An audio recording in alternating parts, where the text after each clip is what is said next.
All right, so ready to dive into something kind of different today. Always up for a deep dive. What are we looking at?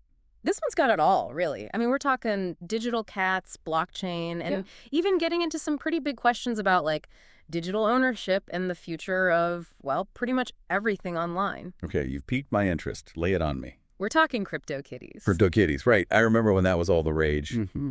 Kind of like a digital Beanie Baby craze, right? Exactly. And it seems kind of simple on the surface, right? But then you start getting into this crypto cat code and things get interesting. Yeah, crypto cat code. Isn't that just a catchy way of saying it's all run on a blockchain? Well, yeah, but that's where the really groundbreaking stuff comes in. So, for anyone who wasn't around for the CryptoKitties phenomenon, how would you even explain it? So imagine collecting, breeding, and trading these virtual cats. Each one is unique because it's created using blockchain technology, specifically Ethereum. Okay, so you've got these virtual cats, each one unique, and you can breed them, trade them. But people have been collecting and trading digital stuff for ages. What makes this different? That's where the blockchain part really comes in. In a traditional game, you never really own those digital items the game company does. They can Hmm. take them away, change the rules. Right, like when they nerf your favorite weapon or something. Exactly. Yeah. But with CryptoKitties, the Ethereum blockchain is like this transparent public ledger. Every transaction, every little detail about a cat's ownership history, it's all recorded and verifiable. You, the owner, have actual control over these digital assets. So it's like owning the deed to a house, but for a digital cat. Yeah, that's actually a really good way to put it. And that's what got everyone so excited. I mean, this was one of the first times people were really wrapping their heads around digital ownership in this way. And that's where we get into this whole idea of a new digital economy. Right. I mean, people were making some serious money trading these crypto kitties. We saw some crazy figures thrown around, people claiming 10x returns on their investment and things like that. So was that like all hype or was there something more to it? Well, like with anything, there's always going to be hype when something new and exciting comes along, especially when it has to do with, potential profits. And sure, some people definitely made a lot of money trading crypto kitties, but those huge returns, like 10x, yeah, those were never going to be the norm. So what was it about these digital cats that made them worth so much money? I mean, what made one crypto kitty more valuable than another? It's kind of a combination of factors. Within the game itself, a CryptoKitty's appearance, its digital traits or genes play a role. Some traits are just rarer than others. Then you've got the whole early bird thing, those first generation cats, the ones bred closer to the game's launch.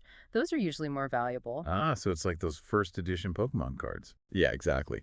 And then, of course, you'll have some cats with unique combinations of traits, making them super rare. So you've got scarcity, you've got this whole nostalgic element, and it really is like collecting rare collectibles, but in the digital space. Right.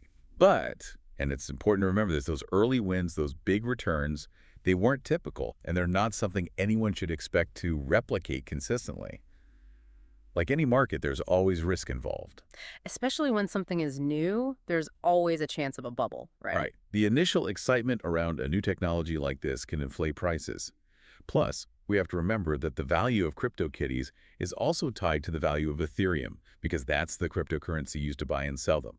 And Ethereum, like all cryptocurrencies, it's volatile, it fluctuates. Yeah, and we dug into it a bit, looked for any reliable data to back up these claims of consistent, massive returns, and we really couldn't find anything solid. So this is definitely not financial advice, folks. Not at all. I mean, it's fascinating to look back on, but like any investment, research is absolutely essential. Okay, but this is about way more than just digital cats, right? Oh, absolutely. Yeah. CryptoKitties, they were really a proof of concept. They took this technology, the blockchain, Yeah. and showed that it could be used to represent ownership of something that only exists online.